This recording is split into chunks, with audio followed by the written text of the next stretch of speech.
Welcome to Comics Bazaar, the channel of comics commentary and arcana. This video features the Uncanny X-Men number 255, cover dated mid-December 1989. So this is quite a striking cover. Here, four figures on the cover: Banshee, Forge, Mystique and Destiny by Marc Silvestri and Dan Green, and with the cover caption "Oh Bitter Victory," and then with the blue lettering, it's not 100% visible, guest starring Freedom Force. So this is the conclusion of more or less three-part story begun in Uncanny X-Men 253, and we get quite an action-packed inner story following the invasion of Muir Isle, the attack of Muir Isle by the Reavers, which started last issue. So here's our opening splash page, featuring Banshee in action and using his sonic scream to disrupt the techs and sensors and systems of the Reavers. So the creative team here is Chris Claremont as ever writer, Marc Silvestri and Dan Green artists. So what that means, same as last issue, is Silvestri's pencils must be quite loose here, and Green is adding a lot to the artwork in terms of finishing the work. Michael Heisler, letterer, not Orzakowski. Glynis Oliver, colorist. So let's continue with the story here. So Banshee is making good headway against the Reavers, and he uses his scream to separate Bonebreaker here from his chassis, and one of his missiles goes off as well. And then Lorna Dane gets into the action with her new powers of super strength and invulnerability. She takes on Skullbuster here by the neck, but she is blindsided by Pretty Boy here, who's got this new body from the previous issue, and he has this pretty gross looking set of tentacles that come out here and wrap around Lorna. And then this always freaky part of Pretty Boy's powers, these optic fiber filaments come out and burrow into her brain, and he uses those to rewrite his victim's psyche. But Banshee uses his sonic scream to sever the tentacles and the optic fibers. So we really get a sense here, because Banshee hasn't used his powers since Uncanny X-Men 119, when he lost his voice, so to speak. So this really is kind of like a reintroduction to just how powerful Banshee can be with those sonic screams, and what damage he can do, not just fly, but the kind of damage he can do cutting through this metal here even. So pretty awesome action scene there. And yeah, most of the issue has a hell of a lot of action in it. After a quiet issue like 253, it's nice to see this level of action in an X-Men comic. And of course, we get to see Silvestri's fight choreography as well, to good effect. But what happens here is an interesting little bit in the story where Banshee has gathered up Lorna, and they're retreating to the Muir Isle Institute, but then they slam into this invisible wall, and it's not quite explained what happened here, because it's as much a mystery for the Reavers, for the Hellfire trio, as anyone else what happened. But later on, it becomes apparent that Legion is one of his subpersonalities. The Jack Wayne subpersonality is mischief making on the island. So then we get a scene set back in Cairo, Illinois. So Jacob Reese has turned up at the hospital the next day from the previous issue. Now Reese is in possession. Reese has died, it's implied in the previous issue. He has a heart attack and is possessed by the Shadow King. So Lian Shen, Dr. Shen here, called him. She wrestled with her conscience in the previous issue, but she called him, and he is coming to collect Storm, D-Age Storm. But Shen sees in the monitor, and Reese doesn't seem to be aware of this diabolical smile on his face, and she asks herself, what does he truly want from that girl? Then we switch back to Muir Isle, and this is a really cool page, really cool cartooning here from Silvestri, where we have this little dot in the blue sky, then turning into this, getting closer. Here we go. Who is it? What is it? It turns out to be the Blob, along with Avalanche. And we saw something comparable to that back in Uncanny X-Men 225, the first chapter of the Fall of the Mutant storyline, where you had a really cool sequence with the Blob in a sound effect, a Thum sound effect, where the Blob fell on Wolverine.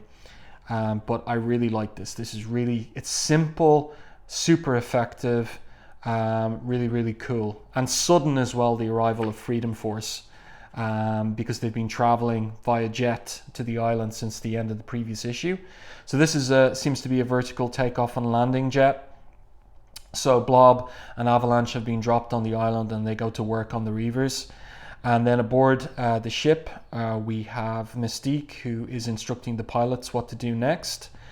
And of course, there is this animosity between her, well, from her towards Forge, because she blames him for the death of the X-Men in the conclusion of the Fall of the Mutants, Uncanny X-Men 227, and in particular the death of Rogue, who's her foster daughter. And I like this little panel here between Pyro and Stonewall. So Pyro has a career as, was a journalist, and then became a novelist. And here is Pyro and Stonewall discussing James Joyce. So Pyro says to Stonewall, trust a lawyer to love Joyce. Ultimate precision of language, says Stonewall. It's gibberish, mate, says Pyro in return. So this is really cool stuff from Claremont. Just this little kind of side conversation. It doesn't have to be there in the panel, but it's there, and it gives the characters that extra dimension, and also sets up a little bit of pathos in terms of what happens to Stonewall a little later in the issue.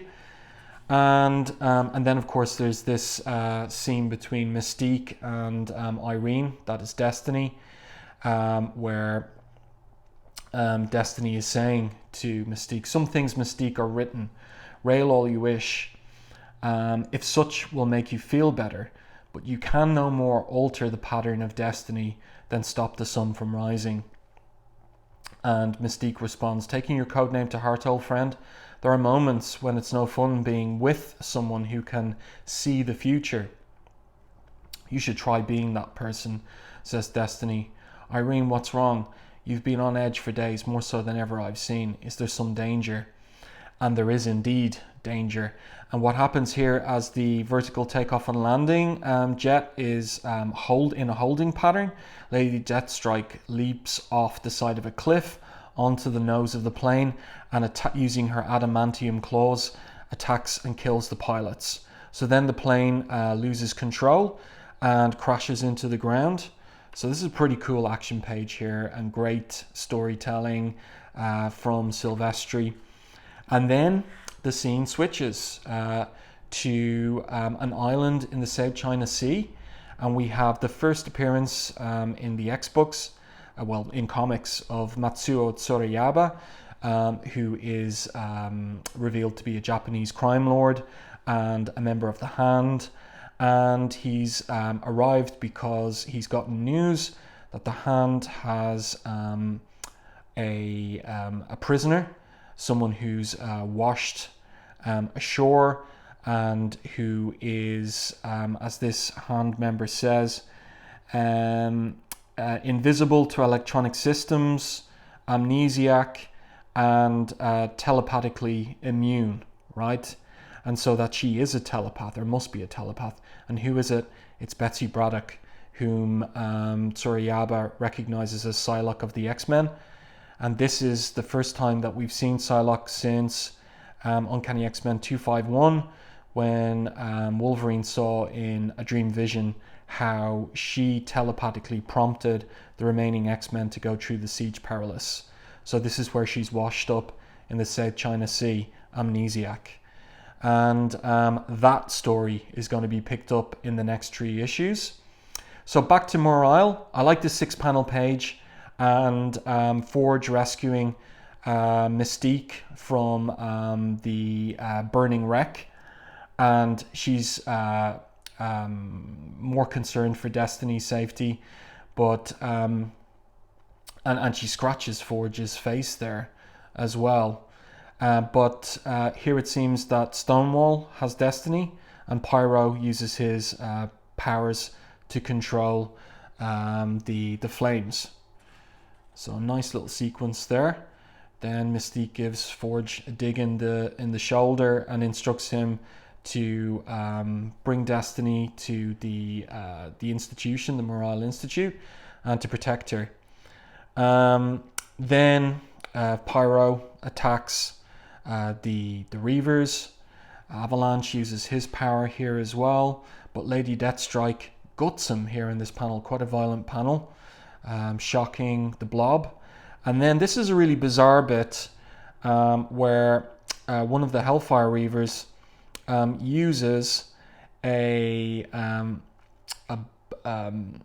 bullet that turns the ground beneath Blob into quicksand, and Blob sinks beneath. Well, it doesn't look like quicksand, it's colored like it's water. So something has gotten confused here between Silvestri and Claremont and the colorist as to what's going on. It seems quite an odd effect that any kind of bullet could have, that it could turn the ground into water or whatever it might be. So I don't know what's gone on here.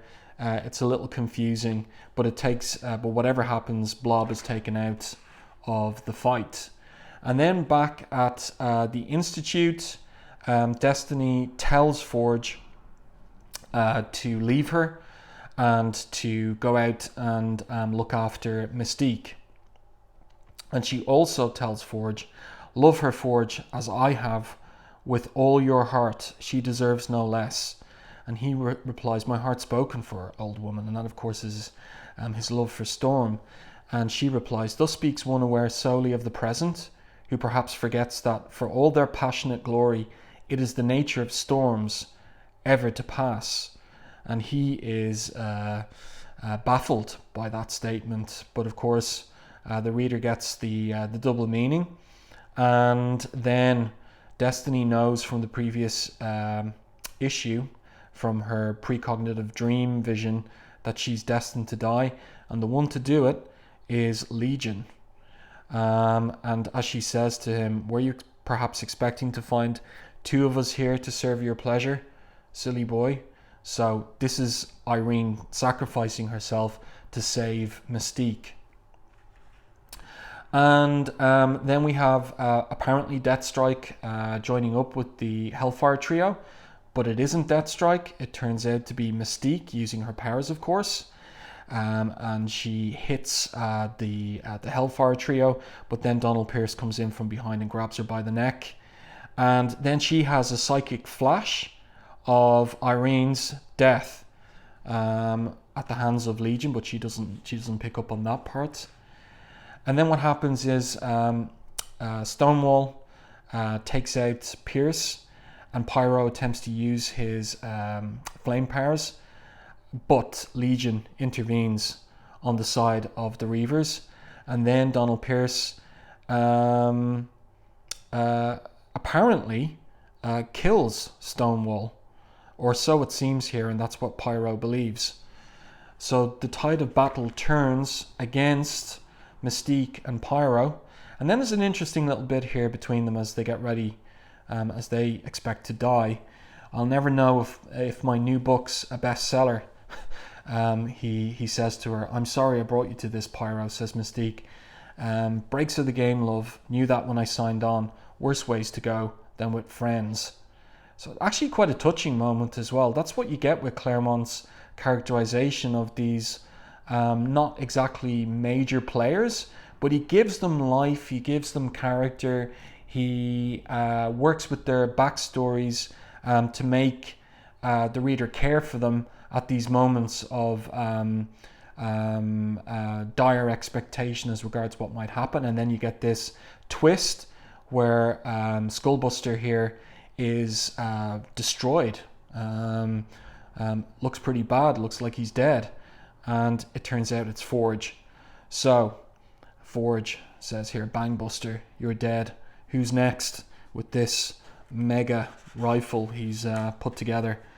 So the tide of battle turns again, this time against the Reavers, and Pierce decides the better course of action is, with Deathstrike's counsel, that the better course of action is to retreat. And so just before, Forge has a bead on Pierce's head here, he's all ready for a headshot, about to pull the trigger, but they teleport away. So it was revealed in the previous issue that Gateway is once again a prisoner of the Reavers, and so obviously Gateway has teleported them away just at the moment, the optimum moment for them. So then we get the aftermath of this battle, and the Tom Corsair and Moira here, and the nurse Sharon Friedlander arrive in their X uniforms with the corpse of Destiny, and Forge apologizes, but Mystique says, sorry is such an inadequate word. That's two you owe me, Forge. She says, a debt that will never be forgiven, and one you can wager your soul will be repaid in full measure. So I like the art on this page. It's very simple, restrained, but it captures the pathos of the moment. And then over the page we have another nice little quiet scene here. I really like this scene between Forge and a melancholic Forge watching the sunset here out in the Atlantic with the waves crashing against the rocks there. And Banshee comes out with what he says is cocoa, but perhaps there's a bit of whiskey in it. And as he says here, have some cocoa, sure to warm you up. And basically Banshee says that he has a proposition for Forge.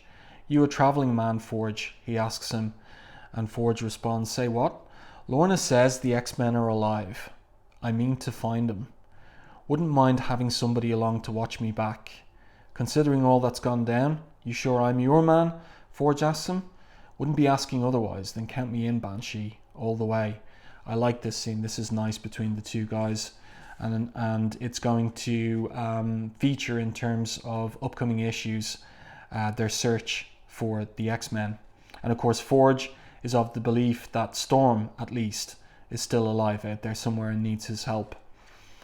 And then, speaking of Storm, we go back to Cairo and the underground of the hospital, and we've got a fugitive Storm running through the tunnels.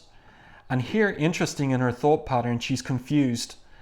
He's after me, the evil one. So she knows it's the Shadow King, yes, but she's confused and thinks that she's back in Cairo, Egypt. Ahmed said he could no longer protect me. He locked me in his room, told me if I could not find my own way free, I deserved my fate. I remember how sad he looked, how easy it was to escape. There was darkness. So she's thinking back to her youth in Cairo and her mentor who taught her to be a thief.